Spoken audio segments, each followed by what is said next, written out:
A lo largo de la historia, Dios siempre tenía mensajes puntuales.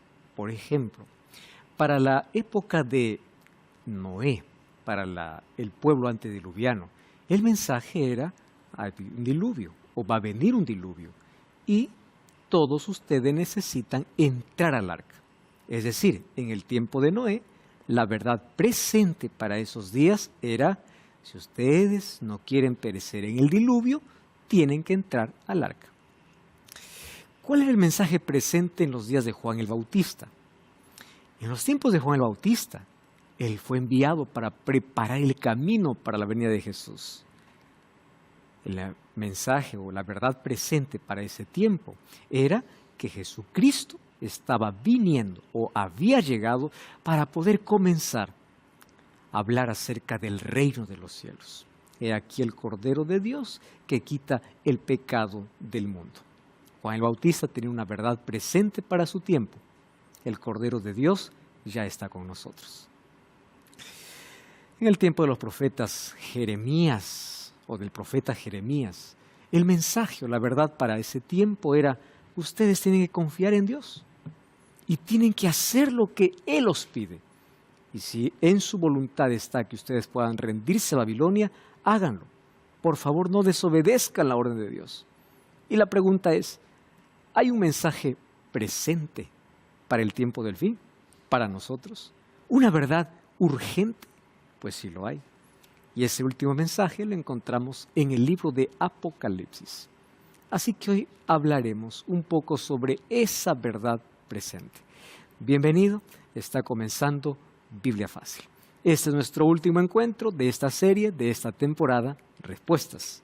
La pregunta de hoy: ¿cuál es la verdad presente para nuestros días? La respuesta aquí, en la Biblia. Un grande abrazo para ti, gracias por acompañarnos y por habernos permitido durante toda esta serie no solamente acompañarte, sino juntos aprender. Y hemos aprendido lecciones preciosísimas que sin duda fortalecen nuestra relación con Dios y nuestra vida espiritual. Bienvenido una vez más. Bienvenidos amigos a nuestro último encuentro. Hoy hablaremos sobre uno de los mensajes más urgentes e importantes, que es conocido como la verdad presente. ¿Por qué la verdad presente? Porque es para nuestro tiempo, para nuestro presente, y un mensaje hecho con urgencia. Vamos a abrir la Biblia y antes de hacerlo, vamos a orar. Querido Dios, queremos agradecerte por esta oportunidad que tenemos de abrir tu palabra. Vamos a abrirla con la certeza de que tu Santo Espíritu nos va a conducir en este estudio. Que tu presencia con nosotros pueda iluminar nuestra mente para poder comprender esta verdad. En el nombre de Jesús. Amén. El libro de Apocalipsis trae un mensaje necesario y urgente para nuestros días. Apocalipsis tiene como punto referencial o en el centro del libro el tema del gran conflicto. Y en ese gran conflicto ya se sabe quién es el ganador y quién pierde. Satanás comenzó una guerra en el cielo, pero de esa guerra salió derrotado y fue expulsado. Apocalipsis 12, 7 en adelante. Cuando Jesús vino a esta tierra y nació, Satanás quiso destruir a Jesús. Sin embargo, encontramos que cuando incitó a Herodes para que pueda destruir a todos los bebés menores de 2 años, un ángel vino, despertó a José y le dice: huyan para Egipto. No pudo destruir. Perdió en el cielo, perdió en el ministerio de Jesús porque siempre le tentó y siempre quiso desviarlo de su misión. No consiguió. Cuando Jesús estaba en la cruz, pensó: por último, alguna esperanza tiene que haber. Así que colocó la idea en algunos diciendo: manda soldados romanos para que no resucite ese Jesús que murió. Porque si Jesús solamente hubiese muerto y no hubiese resucitado, hubiese sido un héroe más, no el Salvador. Así que por lo menos hay que impedir la resurrección. 100 soldados romanos estaban cuidando de alguien que acababa de morir. Y el domingo, muy de mañana, un solo ángel descendió del cielo y los 100 soldados cayeron como muertos. Y Jesús resucitó. Satanás está derrotado en todas las batallas. Entonces, como él no puede más luchar contra Jesús, se va a hacer guerra contra la iglesia, contra aquellos que siguen a Jesús. Apocalipsis 12:17 va a decir de que el diablo se fue a hacer guerra contra la mujer y contra la descendencia de ella. Mujer es iglesia. Solo que allí coloca una característica de ese pueblo: los que guardan los mandamientos de Dios y tienen la fe de Jesús. El diablo no está enfurecido con todos, con aquellos que realmente son fieles y leales a Dios. Sin embargo, el diablo estuvo enfurecido primero contra la iglesia cuando estaba naciendo. Pablo fue un instrumento al comienzo de Satanás por querer desaparecer la iglesia cristiana. Pero un día Cristo se apareció y Pablo se convirtió de ser un instrumento de Satanás para matar cristianos o destruir cristianos, para ser un portavoz del cielo, para poder llamar a todos a conocer a Cristo. Tanto así que él dijo: para mí el vivir es Cristo, el morir es ganancia. Su vida fue enteramente entregada a Jesús. Pasó de un lado hacia otro. Luego Satanás quiso destruir a la iglesia a través de los emperadores. Vemos una persecución, todos los discípulos murieron, el último en ser muerto fue Juan. Satanás quería destruir. Allí en el Coliseo romano, miles y miles de cristianos dieron su vida. Cristianos estaban dispuestos a aferrarse a su fe antes que negarla. Estaban dispuestos a morir en un circo romano a renunciar a su fe. Satanás no consiguió. Satanás cambió de estrategia. Tiene que haber algo para poder destruir. Ya no puedo con Jesús, tengo que hacerlo con la iglesia. Bueno, Satanás tuvo otra estrategia. En el año 313 se firma el edicto de Milán. Constantino dice: a partir de ahora no más persecución. Los cristianos celebran y dicen: esto es lo que queríamos. Mientras ellos estaban perseguidos, se aferraban a Dios. Mientras paró la persecución, ellos se soltaron. Y allí comenzaron a hacer ciertas negociaciones con el emperador romano, que falsamente se convirtió al cristianismo. ¿A cambio de qué? Les doy libertad, pero ahora yo también tengo poder, no solo político, sino religioso. Y con Constantino se comenzaron a introducir dentro del cristianismo tradiciones paganas. Una de ellas, la observancia del día domingo, que era el día donde se adoraba al dios Mitra. 7 de marzo del año 321, Constantino da un edicto imperial que ordena que todos adoren el domingo. Luego, en el siglo IV, la iglesia confirma y dice: no, el domingo lo guardamos por ser el día del Señor porque resucitó Jesús.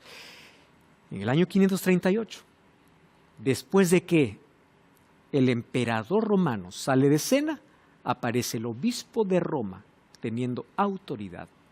Y durante 1260 años tiene hegemonía completa. La Biblia es prohibida, la verdad es echada por tierra, hay persecución, la historia está manchada con la sangre de miles y miles de cristianos. La Santa Inquisición tiene muchas historias para contar. Y durante 1260 años el pueblo de Dios fue perseguido. Tradiciones se introdujeron dentro de la iglesia cristiana. La verdad fue contaminada. Por eso es que Dios tenía que levantar un remanente en el tiempo del fin. Ese remanente tendría una característica. Apocalipsis 14:12. Aquí está la paciencia de los santos, los que guardan los mandamientos de Dios y tienen el testimonio de Jesús. Aquella iglesia que guardaba la verdad pura se contaminó. Y durante 1260 años la verdad fue mezclada con tradiciones y con creencias absurdas. Dios necesitaba levantar un pueblo para el tiempo del fin, para restaurar la verdad que había sido echada por tierra. Muy bien. Y ese pueblo tendría un mensaje urgente, un mensaje presente, un mensaje diferente, un mensaje impopular. Y ese mensaje lo encontramos en Apocalipsis capítulo 14. Vamos entonces a ese estudio. ¿Por qué es este mensaje tan importante? Apocalipsis capítulo 14, versículo 6 y versículo 7. Apocalipsis 14, 6 y 7. Ahora el diablo va a colocar su ira contra este remanente, porque este tiene un mensaje urgente para el tiempo del fin. Dice el versículo 6. Vi volar por en medio del cielo a otro ángel que tenía el evangelio eterno para predicarlo a los moradores de la tierra, a toda nación, tribu, lengua y pueblo, diciendo a gran voz, temed a Dios y dadle gloria, porque la hora de su juicio ha llegado, y adorad a aquel que hizo el cielo y la tierra, el mar y las fuentes de las aguas. Otro ángel le siguió diciendo, ha caído Babilonia, la grande ciudad, porque ha dado de beber a todas las naciones del vino del furor de su fornicación. Y el tercer ángel le siguió, si alguno adora a la bestia a su imagen, recibe la marca en su frente o en su mano, también beberá del vino de la ira de Dios. Vamos al verso 12. Aquí está la paciencia de los santos, los que guardan los mandamientos de Dios y la fe de Jesús. Muy bien. Presten atención al mensaje de hoy. A la verdad me voy a enfocar solo en la verdad presente. Me gustaría que tú puedas acompañar.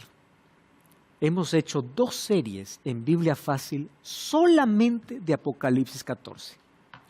Porque Apocalipsis 14, 6 al 12, hay tanta riqueza en cada expresión que hemos nosotros grabado por lo menos 13 o 14 temas solamente de esos 6 versículos. Solo de esos 6 versículos. Así que explicarte aquí el mensaje completo en un programa no es posible.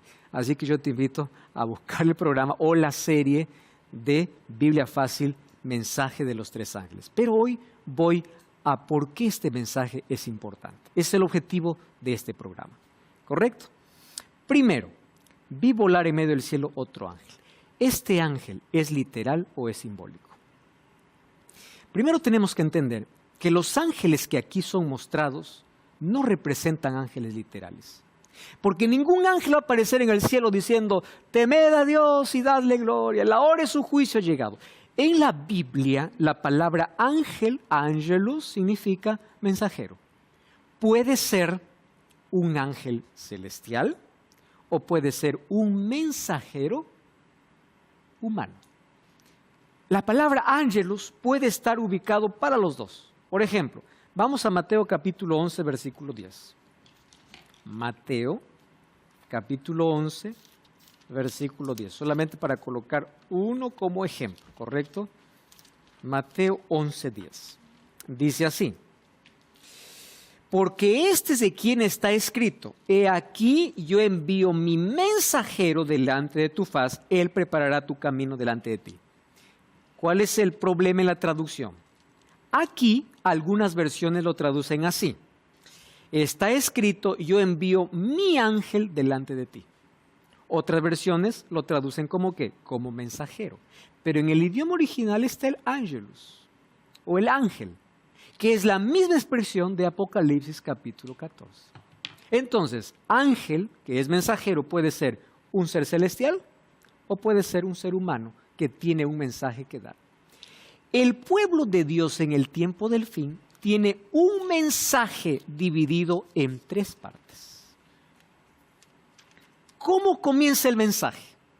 El mensaje comienza con el Evangelio eterno. Ya hemos explicado aquí varias veces, el Evangelio no cambia, el Evangelio es uno solo, el Evangelio es eterno. La pregunta es, ¿qué es el Evangelio? Cristo. Respuesta es simple. ¿Qué es el Evangelio? Cristo. Entonces, ¿cuál es el mensaje central del pueblo de Dios en el tiempo del fin? Cristo. Pero hay tanta gente que por ahí critica y dice, aquí no se predica el mensaje de la verdad presente. ¿Por qué? El mensaje tiene secuencias. Yo no puedo predicar a alguien sobre el vino de Babilonia si primero no entendió qué es el Evangelio eterno. Yo no puedo predicar sobre la ira divina si primero no entendió qué significa temer a Dios. Entonces, el centro del mensaje es Cristo. Él es el Evangelio eterno. Entonces, este es un mensaje diferenciado, porque en nuestros púlpitos es Cristo quien tiene que ser predicado. Si es que Cristo está siendo predicado, ya está teniendo el mensaje de este primer ángel, porque es el Evangelio. Correcto. Pero ¿cómo debe ser presentado Cristo? Cristo debe ser presentado como Salvador, como Creador, como Rey, como Sacerdote como aquel que lucha y vence, como general. O sea, Jesús tiene que ser presentado de manera completa. ¿Correcto? El mensaje es Cristo. Muy bien. El mensaje no es, ven, aquí tienes más dinero, no es, aquí hay prosperidad, no. El mensaje es Cristo. Muy bien. Si el mensaje es Cristo y es dado por este pueblo en el tiempo del fin, que fue llamado para restaurar la verdad que había sido pisoteada por mucho tiempo, este pueblo tiene un mensaje diferenciado, teniendo como centro a Cristo, pero el mensaje tiene secuencias. Primero te presento a Cristo y luego te presento qué tienes que hacer, cuál debe ser tu respuesta al Evangelio eterno. Muy bien, ¿cuál es la respuesta al Evangelio eterno? Si yo te muestro quién es Jesús, tú necesitas hacer 3 cosas. ¿Cuáles son esas 3 cosas? Hay 3 imperativos. Teme a Dios. ¿Cuál es la segunda? La segunda, da gloria a Dios. ¿Y cuál es la tercera? Adora a Dios. Entonces, los 3 imperativos son la respuesta ¿a qué? Al Evangelio. ¿Se entiende eso? Yo no puedo decir a una persona lo primero, tú tienes que hacer esto y lo otro. No. Primero Cristo. Cuando Cristo es presentado, entonces, ¿cuál debe ser mi respuesta? ¿Qué tengo que hacer? Muy bien. ¿Ya conoces quién es Jesús? Teme a Dios. Da gloria a Dios. Y adora a Dios. Ese es el mensaje del primer ángel. Se presenta el Evangelio y ¿cuál debe ser la respuesta a ese Evangelio? Entonces, ¿por qué aparecen 3 ángeles? Porque el mensaje viene de manera secuencial. Yo no puedo comenzar por el último mensaje. Pero hay tanta gente que piensa que el mensaje de los 3 ángeles solamente es el de condenación. El mensaje de los 3 ángeles es la marca de la bestia. El mensaje de los 3 ángeles es la ira de Dios. No. El mensaje tiene una secuencia. ¿Comienza por dónde? Cristo. Él es el Evangelio eterno. Una vez que la persona entiende, ahora sí necesita temer a Dios, adorar a Dios y dar gloria a Dios. Después que la persona entiende eso, ahora, ¿qué cosa viene? Después de la gracia, ¿qué cosa viene? La advertencia. ¿Cuál advertencia? Ha caído Babilonia. ¿Cuál es Babilonia? La confusión espiritual.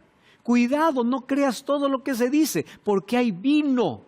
Fíjense cómo la palabra coloca vino.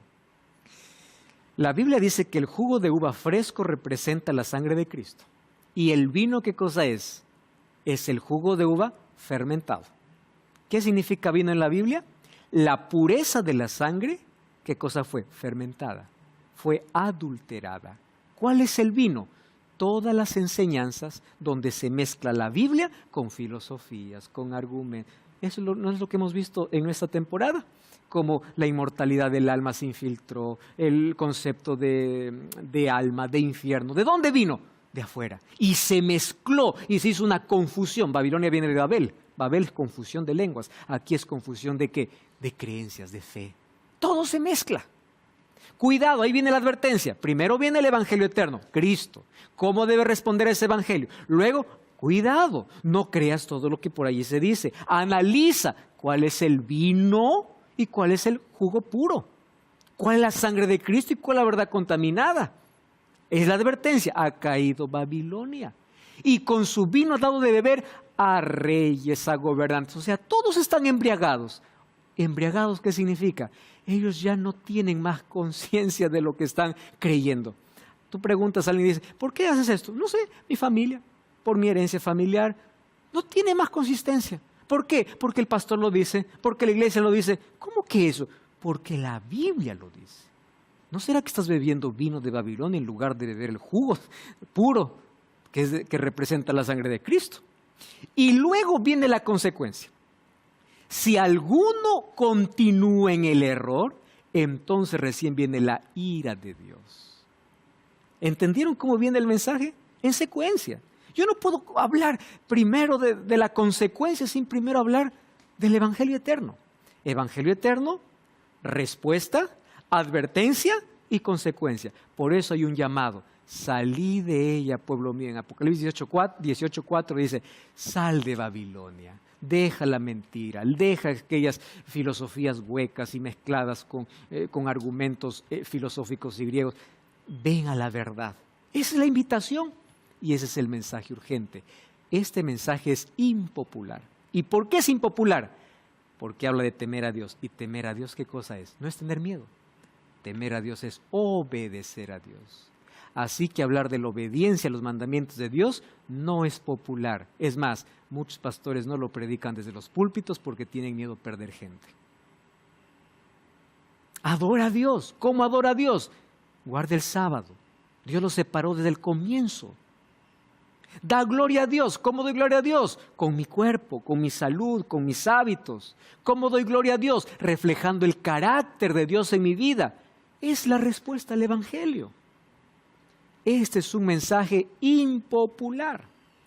Y por ser impopular no es aceptado. Porque es más bonito escuchar un mensaje de, ¿cómo se dice esto? Motivación espiritual. Tú puedes, tú eres bueno, pero es difícil escuchar un mensaje, tú eres malo, necesitas cambiar. Es más difícil. Es más bonito escuchar un mensaje de todo lo puedes porque tú tienes toda la fuerza dentro de ti, a decir, no, tú eres un miserable pecador que necesitas de Dios. El mensaje es impopular.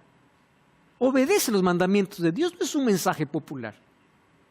Pero este pueblo tiene la responsabilidad de que aunque el mensaje sea impopular, tenga que ser predicado. Y es la verdad presente en el tiempo del fin.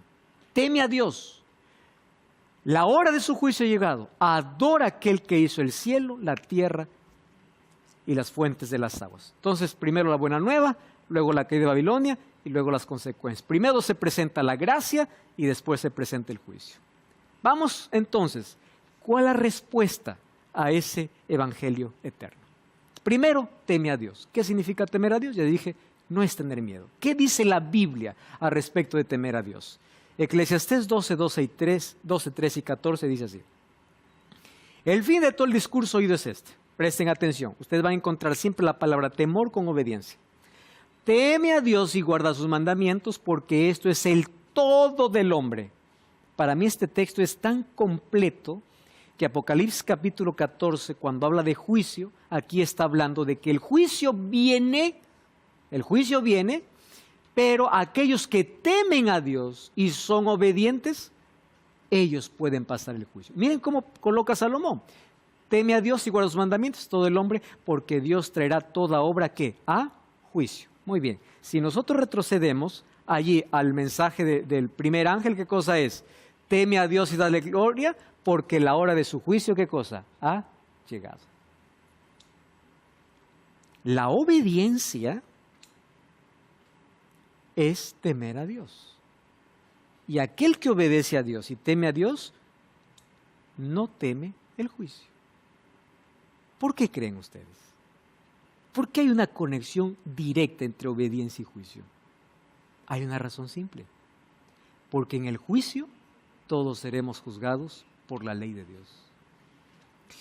Ustedes saben que el diablo odia tanto la ley de Dios, justamente por esa razón, porque seremos juzgados por ella. De eso lo vamos a ver de aquí dentro de poco.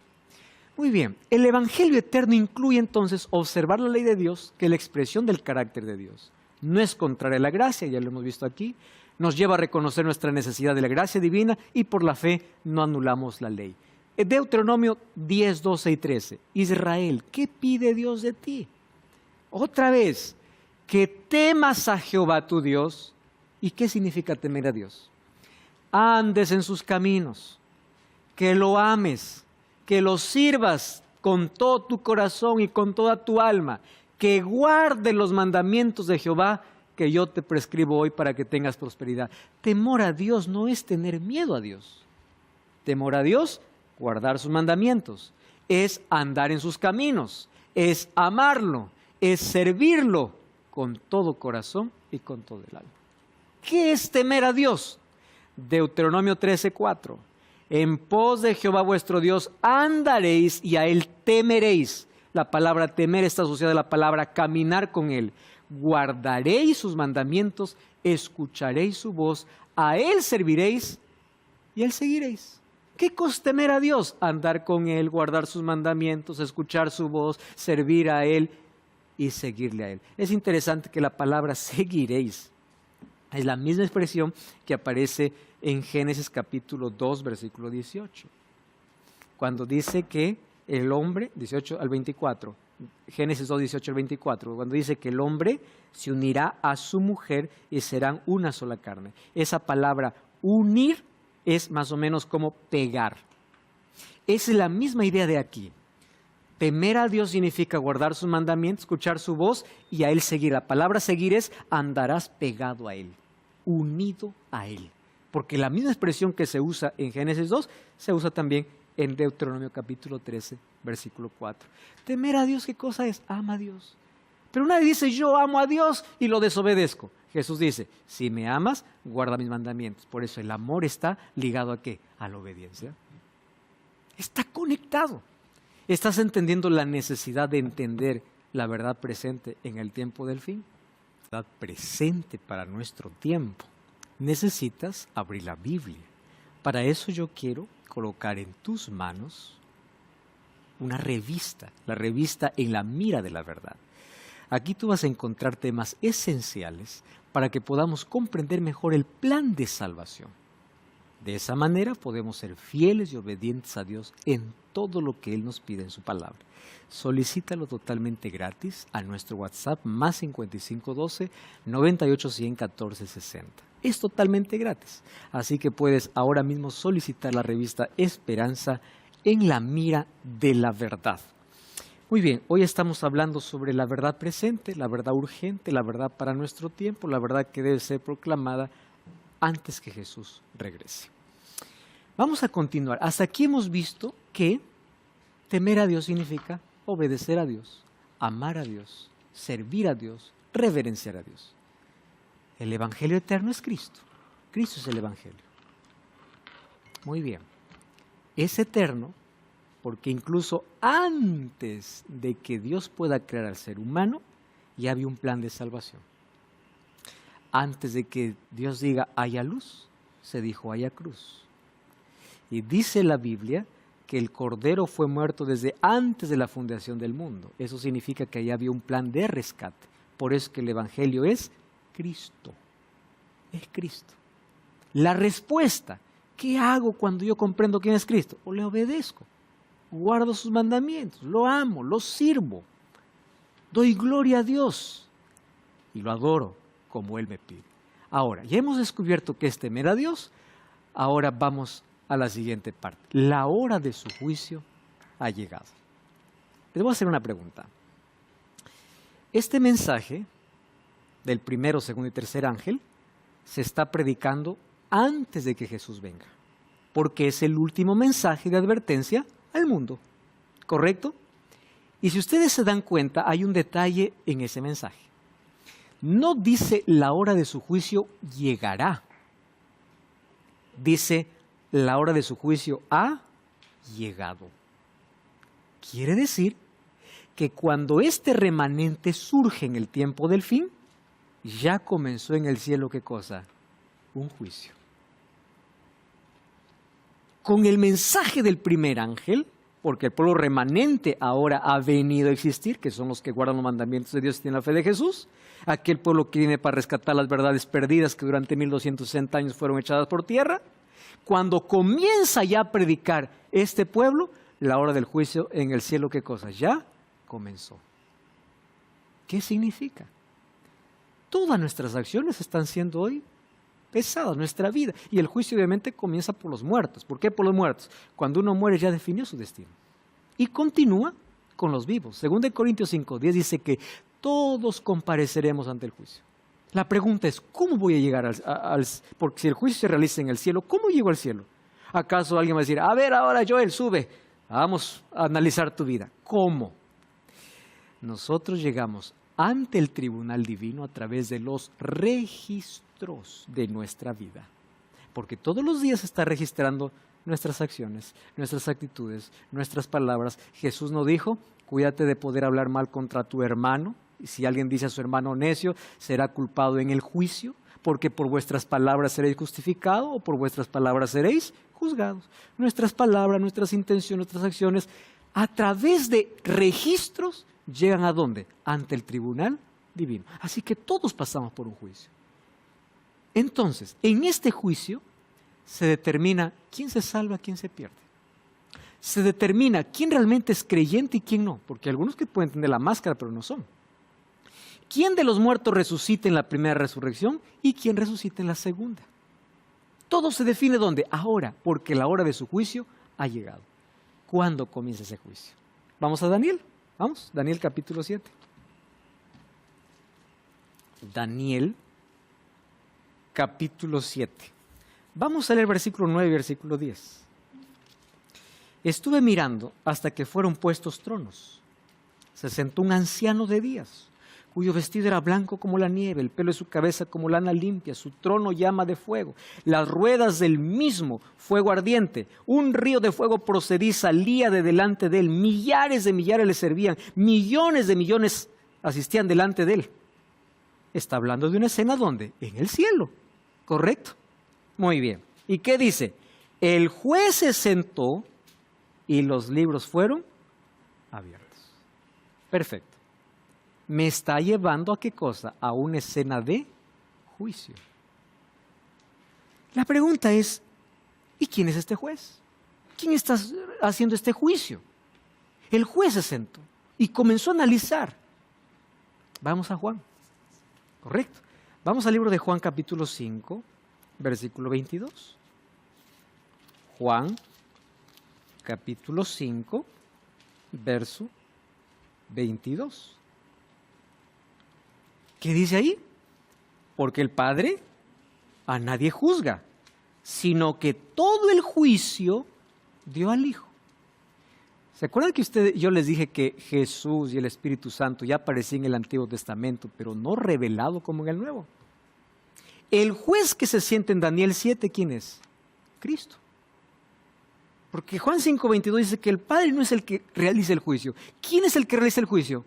El Hijo. Cuando dice que el juez se sentó, es Cristo. Entonces la pregunta es, ¿cuándo comenzó este juicio? Es muy fácil. Para entender cuándo comenzó este juicio, tengo que ver en qué contexto es colocado el juicio. Cuando ustedes ven más un poquito atrás, miren, el capítulo 7, versículo 7. Después de esto miré yo en la visión de la noche.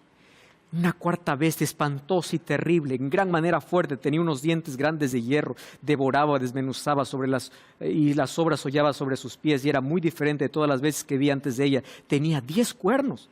Mientras yo contemplaba los cuernos, un cuerno pequeño salía entre ellos, y delante de ese cuerno fueron arrancados 3 cuernos de los primeros. He aquí este cuerno tenía ojos como de hombre, y una boca que hablaba grandes cosas. ¡Wow! Aquí ya me da una evidencia. ¿Cuándo comienza el juicio? Porque resulta que las 4 bestias de Daniel capítulo 7 representan los imperios. Primer imperio representado como león, ¿qué cosa es? Babilonia. Como oso, Medo-Persia. Como leopardo, Grecia. Y la cuarta bestia, ¿quién representa? Roma. ¿Y por qué con 10 cuernos? Ahí pues aparece, ¿verdad?, 10 tribus bárbaras invadiendo el territorio romano y conquistando. Odoacro Rómulo Augusto depuso su corona ante Odoacro, y allí se acabó el imperio romano. De eso está hablando, porque cuando ya aparecen los 10 cuernos conquistando a esta cuarta bestia terrible que es Roma, de esos 10 nace uno, pero ese uno es pequeño, pero es sagaz. Tiene ojos, habla, es astuto. Y la pregunta es, ¿quién es ese cuerno pequeño? ¿Quién es? Vamos a continuar leyendo. Vamos entonces allí al versículo 13. Miraba yo en la visión de la noche, he aquí en las nubes del cielo venía uno como hijo de hombre, vino hasta el anciano de días, le hicieron acercarse delante de él, le fue dado el dominio, la gloria. Muy bien, vamos a la explicación. Vamos al versículo 20. Acerca de los 10 cuernos que tenía en su cabeza y del otro que le había salido, delante del cual habían caído 3, y este mismo cuerno tenía ojos y bocas que hablaba grandes cosas y parecía más grande que sus compañeros, veía que este cuerno, está hablando del mismo cuerno que ya vimos en el versículo 8, hacía guerra contra, ¿quién dice? Contra los santos y los vencía. ¡Wow! Entonces cuerno aquí es un poder. Y un poder, ¿qué cosa? Perseguidor. Ya me está dando más pistas, ¿verdad? Sigamos entonces. Hasta que vino el anciano de días y se dio el juicio. Ah, ahora entendí. Entonces el juicio comienza cuando este poder está en toda su hegemonía y concluye su hegemonía, porque aquí continúa diciendo, y llegó el tiempo y los santos luego recibieron el reino, obviamente después del juicio. Y dijo así, la cuarta vez será un cuarto reino en la tierra, diferente a todos los reinos, y a toda la tierra devorará, trillará y despedazará. Los cuernos que has visto significan 10 reyes, se levantará otro, el cual será diferente y a 3 derribará. Y hablará palabras contra el Altísimo, a los santos del Altísimo quebrantará y pensará en cambiar ¿qué cosa? Los tiempos y la ley, y serán entregados en su mano tiempos y la mitad de un tiempo. Pero se sentará el juez y le quitará el dominio. ¿Entendieron en qué tiempo se ubica el juicio? Después que el cuerno pequeño ha perseguido a los santos.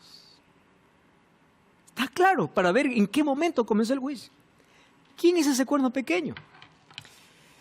Tienes que volver a mirar una temporada de Biblia Fácil, Daniel. Ahí explico bien detallado quién es el cuerno pequeño. Pero ahora, según las características, explico brevemente.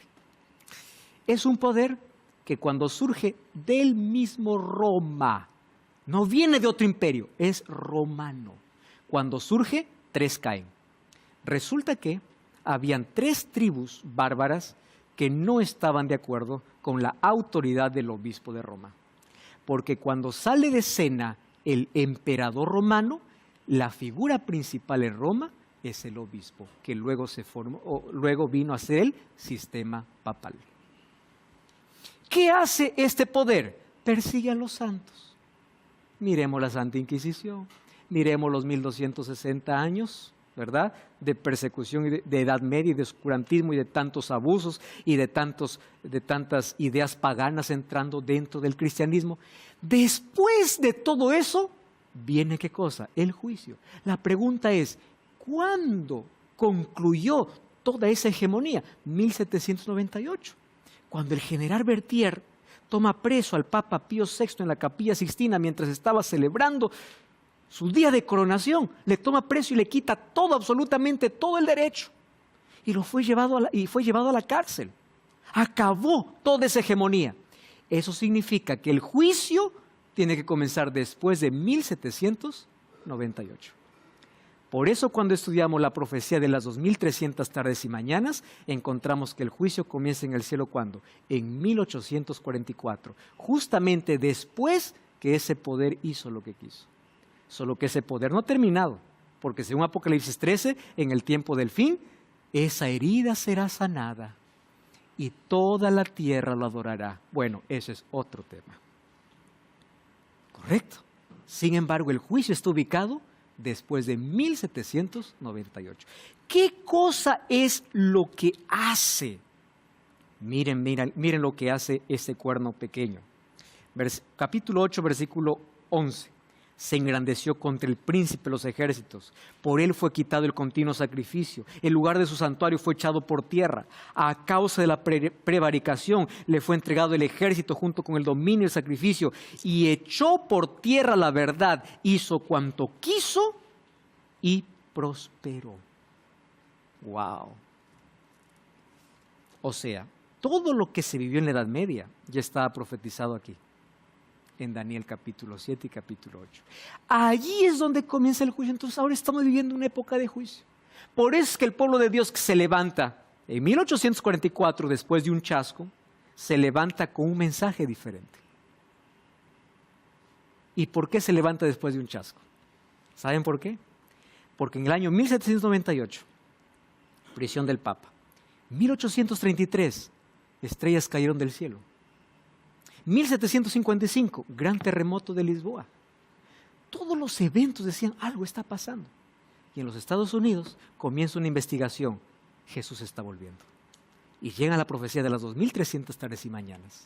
Hacen todos los cálculos y el cálculo le sale 1844. Ahora, la fecha era correcta, el evento era equivocado. La fecha era correcta porque en 1844 sí sucedía algo. ¿Qué cosa? Comenzaba el juicio en el cielo. Pero ellos interpretaron que en 1844 Jesús vendría a la tierra. Eso no era la interpretación. La interpretación era que el juicio comenzaba en el cielo. Si quieres comprender más sobre este tema, una vez más yo te invito para buscar Biblia Fácil, Daniel, donde explico de manera detallada todo este asunto. Ahora, en ese contexto hay un juicio. Ahora, ¿quiénes son juzgados o cómo somos juzgados? Santiago 2, 11 y 12. El que dijo no cometerás adulterio también ha dicho no matarás. Ahora bien, si no cometes adulterio pero matas, ya te has hecho transgresión de la ley. Así hablad y haced como los que habéis de ser juzgados. ¿Por qué? Por la ley de la libertad. Amigos, somos salvos por gracia, pero somos juzgados por la ley, juzgados por obras. Ese concepto está claro. Ah, no, pastor, pero es la ley de la libertad. ¿Cuál ley será? Para que nadie tenga qué ley se está hablando, todavía coloca 2 mandamientos. ¿Dónde dice no cometerás adulterio? ¿Dónde dice no matarás? ¿Acaso no son los 10 mandamientos que están en Éxodo capítulo 20? A esa ley Santiago lo llama la ley de la libertad, con el cual nosotros, ¿qué cosa seremos? Juzgados. Adora al Creador, es el otro mensaje. Dice a gran voz, teme a Dios y dale gloria, porque la hora de su juicio ha llegado. Adora a aquel que hizo el cielo, la tierra, el mar y las fuentes de las aguas. Yo ya leí este texto con ustedes, ¿se acuerdan?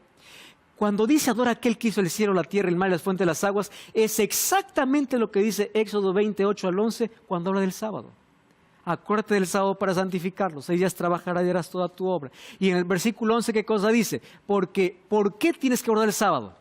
Porque tienes que adorar al Creador que hizo el cielo, la tierra, el mar y las fuentes. Exactamente lo que dice Apocalipsis 14:7. ¿Qué significa adorar a Dios? Respeta a Dios y reconócelo como Creador. Y si lo adoras al Creador de verdad, entonces no te contamines y no guardes otro día que Él no dijo. Porque el sábado fue hecho exclusivamente para adorar. Ahora hay un asunto interesante. El texto dice, aquel que hizo el cielo, la tierra, el mar y las fuentes de las aguas. Solo que con la palabra aguas hay un mensaje duplo. ¿Por qué razón? Las aguas son sinónimo de juicio. Miren, Génesis 7, 11 y 12. En el año 600 de Noé, en el mes segundo, a los 17 días del mes, aquel día fueron rotas todas las fuentes del gran abismo. Y las cataratas de los cielos fueron abiertas y hubo lluvia sobre la tierra 40 días y 40 noches. Agua, sinónimo de juicio. Dios destapó el cielo, trajo agua para acabar con la maldad. Pero llegó un momento en que Él cerró todas las fuentes de las aguas para poder comenzar, ¿qué cosa? De nuevo, con Noé y su familia. Eso dice en Génesis 8:2. Luego se cerraron las fuentes del abismo y las cataratas de los cielos, y la lluvia de los cielos, ¿qué cosa fue? Detenida. Agua es sinónimo ¿de qué? De juicio. Agua es sinónimo de juicio. Ahora, es interesante que en la Biblia nosotros encontramos que tanto el agua como el fuego son parte del juicio de Dios. Vamos a 2 de Pedro, capítulo 3. Vamos al versículo 5 hasta el versículo 7. Dice así: estos ignoraron voluntariamente que en el tiempo antiguo fueron hechos por la palabra de Dios los cielos y también la tierra, que proviene del agua y por el agua subsiste. Por lo cual el mundo de entonces pereció anegado de agua. ¿De qué está hablando? Del diluvio. Pero los cielos y la tierra que existen ahora están reservados por la misma palabra, guardadas ¿para qué? Para el fuego en el día del juicio y de la perdición de los hombres. O sea, la palabra aguas, aquí está también diciendo lo siguiente: con agua Dios ya destruyó la maldad. Y cuando fueron destruidos con agua, Solo se salvaron los que estuvieron dentro del arca. Entonces aquí dice, si tú quieres salvarte ahora del fuego con cual Dios va a destruir la maldad, tú tienes que estar dentro del arca. ¿Y cuál es el arca? Cristo. ¿Dónde estás? ¿Fuera o dentro? El mensaje de los tres ángeles es presente, es urgente, es necesario, es impopular, claro que sí. Habla de un juicio, habla de adoración correcta, habla de obediencia, habla que seremos juzgados por la ley, y en ese contexto aparece Apocalipsis 14:12. Aquí está la paciencia de los santos, los que guardan los mandamientos de Dios y tienen el testimonio de Jesús. ¿Ahora entiendes por qué la obediencia a Dios es clave para este tiempo? ¿Por qué necesitamos hacer un énfasis? Porque esta verdad que fue echada por tierra hoy necesita el mundo oír, porque vivimos un juicio y por la ley seremos juzgados. Somos salvos por la gracia, juzgados por las obras. Dios es poderoso para salvar, y tu nombre hoy puede pasar como alguien que es salvo en el juicio. Cristo quiere salvar a toda la humanidad, y el mayor objetivo de Dios es que tú puedas ser alcanzado por ese evangelio eterno. Todo el cielo trabaja para tu salvación. Dios está interesado en tu salvación. Quiere que conozcas quién es Jesús, mas también quiere que tú respondas a ese evangelio. Teme a Dios, adora a Dios, da gloria a Dios. ¿Sabes por qué? La hora de su juicio ha llegado. Pronto Cristo volverá y tú necesitas posicionarte de un lado, o de aquellos que se salvan, o de aquellos que rechazan la salvación. En medio de todo este mensaje y este conflicto, aparece un pueblo remanente que restaura la verdad, que predica un mensaje incómodo, impopular, pero que es necesario, porque es una verdad presente para nuestro tiempo. Por eso Apocalipsis 14:12, en el mismo capítulo donde aparecen esos tres ángeles, dice: aquí está la perseverancia de los santos, los que guardan los mandamientos de Dios y tienen el testimonio de Jesús. Ahora que comprendiste que somos salvos por la gracia de Dios, pero la gracia produce frutos. Por medio de la fe hay obediencia. Nuestra vida se coloca en armonía con su palabra. La pregunta es, ¿tú continuarás siendo indiferente? ¿Continuarás en la indiferencia? ¿Continuarás aferrándote a tus tradiciones? ¿Continuarás aferrándote a tu herencia familiar? ¿Continuarás aferrándote a aquello que sabes que no está bien? Es hora de tomar posición de un lado, y no existe nada mejor que posicionarse del lado de Cristo. Por eso su palabra es clara: ven a mí como estás, pero cuando vas a Él, Él te transformará. Nunca tengas miedo de dar un paso de fe, porque aquello que tú no puedes hacer, Él lo puede hacer. Dios no te preguntó si puedes, Él te pregunta, ¿quieres? Porque si tú quieres, yo puedo. Entrégate a Jesús. Ora conmigo.